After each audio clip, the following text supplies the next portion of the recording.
안녕하십니까. 정현태의 만리풍치를 시작하겠습니다.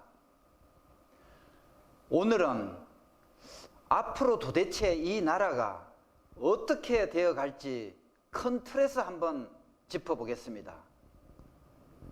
오늘의 대한민국의 문제는 북한의 핵무장과 문재인의 사회주의 국가 건설, 이 두 가지로 시작되었다고 보면 될 것 같습니다.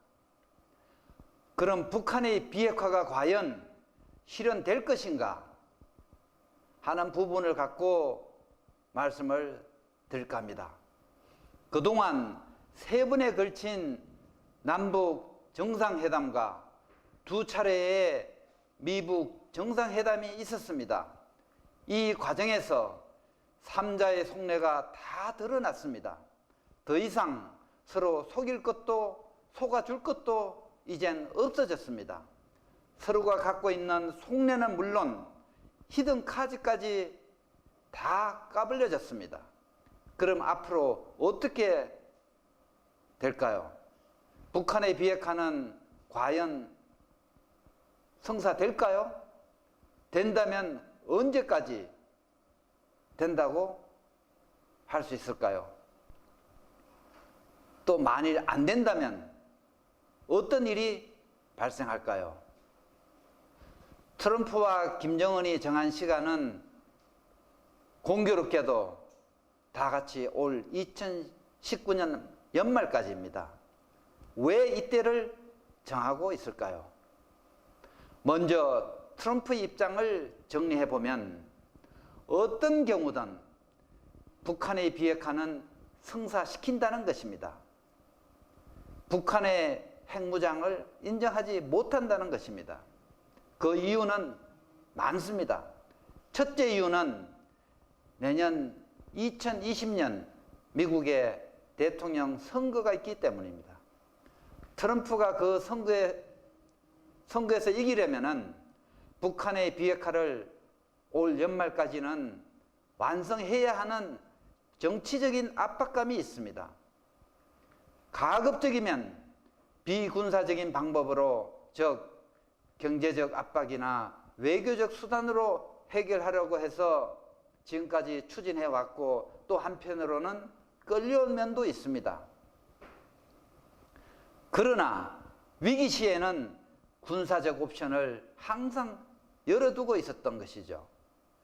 그래서 최근에는 두 척의 미 항공모함은 물론 최첨단 스텔스 폭격기와 정찰기 등이 일본과 한반도 주변에 대기하고 있습니다. 필요시에는 곧바로 북폭을 위한 전쟁태세를 갖추고 있다는 것입니다. 그리고 또 다른 이유 중 하나는 이스라엘과 미국 내 기독교 세력의 압력이 최고도에 지금 달하고 있기 때문입니다.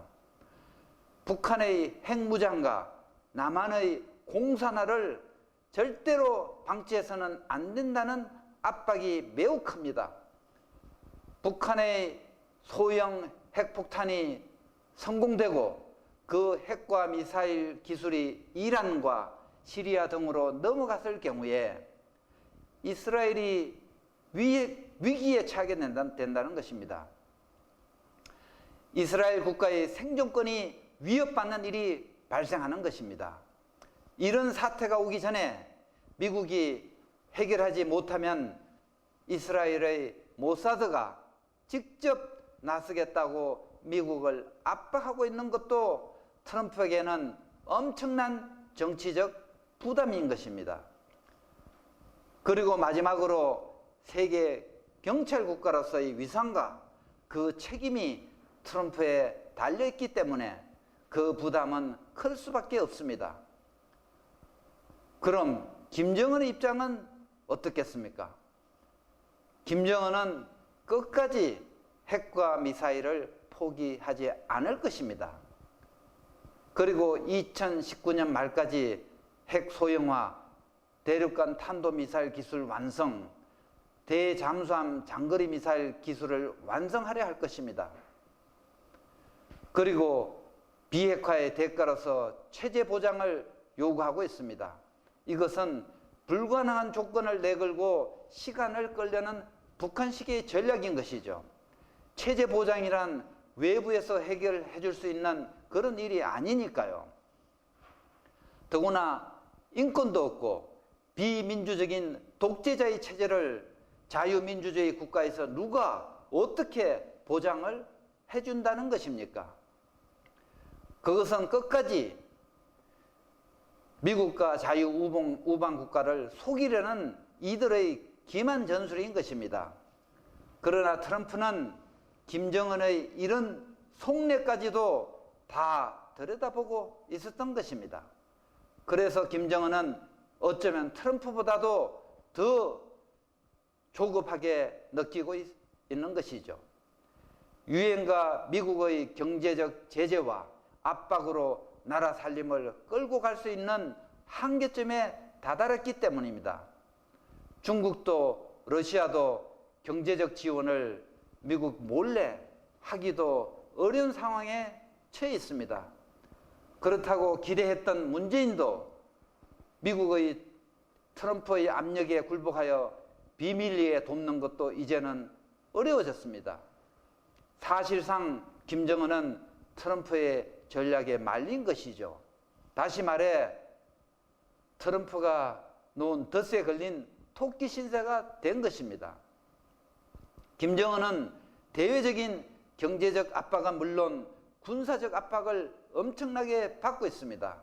지난 몇 년간 트럼프는 김정은에게 유화적으로 대하면서 속아주는 척하면서 북한 내의 핵과 미사일 시설의 위치와 규모를 다 들여다보았던 것이죠.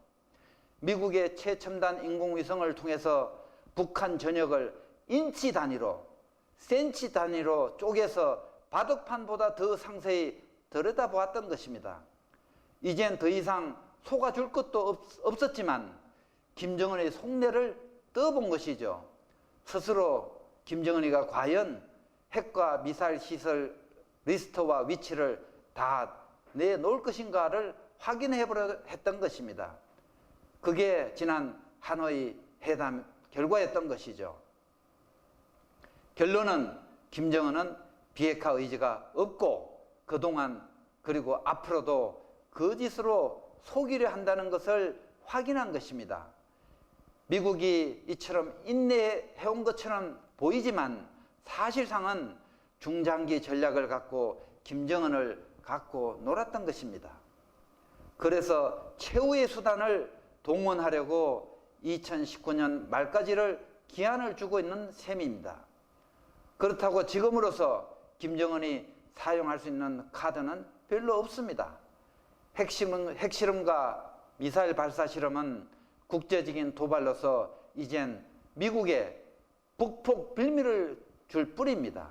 기껏해야 문재인을 겁박하여 숨통을 이어가려 할 것입니다. 최악의 경우에는 수백만 명의 기아 사태가 북한에 발생할 수도 있습니다. 그러나 김정은은 눈 하나 깜짝하지 않을 것입니다. 과거에도 그래 왔고 또 그렇게 버텨나갈 것입니다. 그리고 경제적인 압박은 버텨낼 수는 있을 수 있습니다. 그동안 이들은 국지적인 도발이나 남한 내 종북 세력을 선동하여 남한의 체제 붕괴를 유도할 수도 있습니다. 지금 그런 정황들이 곳곳에서 나타나고 있습니다. 다음 제2부에서는 대한민국은 앞으로 어떻게 되어갈 것인가 라는 제목으로 이어가도록 하겠습니다. 많은 시청 부탁드립니다. 그리고 제가 지금까지는 한 번도 시청자 여러분들께 말씀드리진 않았습니다만은 유튜브를 감상하시면서 이 시사포커스 좋아요, 그 다음에 구독자 버튼을 눌러주시기를 부탁드립니다. 정현태의 만리풍치는 여기서 마치도록 하겠습니다. 감사합니다.